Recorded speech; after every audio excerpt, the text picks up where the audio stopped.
Gusto mo ba na may lyrics ang iyong video? At nahihirapan ka kung paano maglagay? So sa video ito, tuturo ko sa inyo kung paano mag-add ng auto lyrics sa CapCut. So naka-auto na siya guys. So kung nakatulong itong video na to, i-click nyo lang ang subscribe button at ang bell para updated kayo sa mga video tutorial like this. Okay, simulan natin. So kaya ang gawin nyo lang, punta lang kayo sa inyong CapCut application.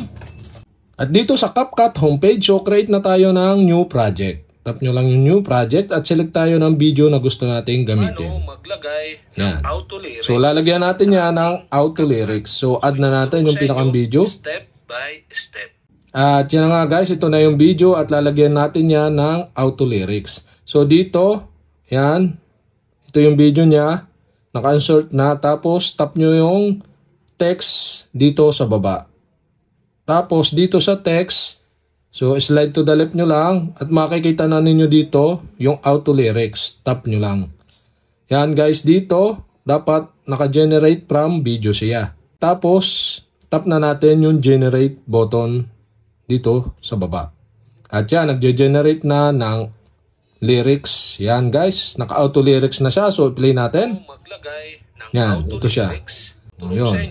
Step by. Yan, guys. Naka-auto lyrics na siya, guys. So, okay, guys, hindi lang yan ang pwede nyong gawin. So, pwede rin ninyo yung baguhin or i-edit or pagandahin yung text na yan. So, tap lang natin itong edit icon na nandito sa may kanang taas na bahagi nitong text. Yan, yung pencil icon.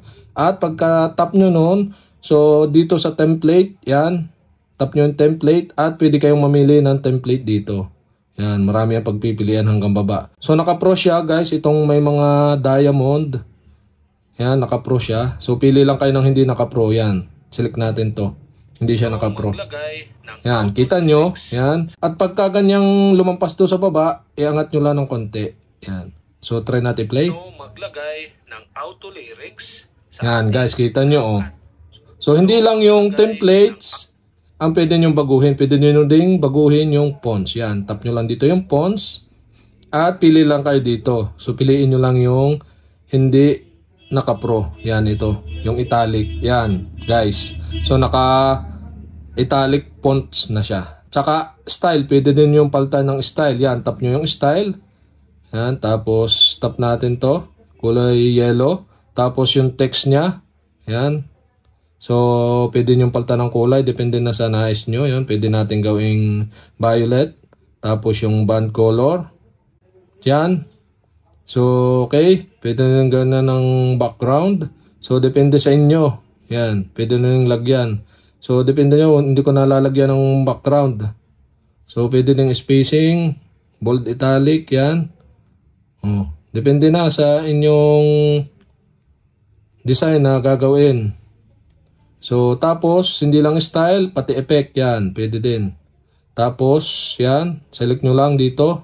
After nyo matap yung effect. So, dito may pamimilan yung trending, new, hits, basic. Yan. Try natin yung basic. Yan. Select natin yung hindi pro. Yan. Basic lang. Yan, guys. Tsaka, hindi lang yung effect. So, pwede din yung animation. So, dito mayroong in and out. At saka loop. Yan. So, sample natin yung in. Ito, select natin. O, kita nyo yung in. Tapos yung out naman, select natin yung hindi retro. Yan. So, ito yung pababa. Yan. Tap natin, o. Nababa siya sa out. Yan, guys. Pwede ding loop. Yan. Pwede piliin nyo yung loop. Yan, dire-diretso na gano'n. Yan, guys. O, yun. Ito to. Yan, o. Naka-loop siya. So, okay. So, play na natin. Yan, pabago-bago yung ating design. Tinuro ko lang sa inyo na maglagay ng auto lyrics. Yan, mag-add sa video. Yan, guys. So, play na natin. Yan, o, mapapanood nyo kung ano yung ating pinagagawa o iba't ibang design yan, guys. Yan. Okay. Hanggang dito na lang video natin. Ganun lang kadali at sana nakatulong and thank you for watching.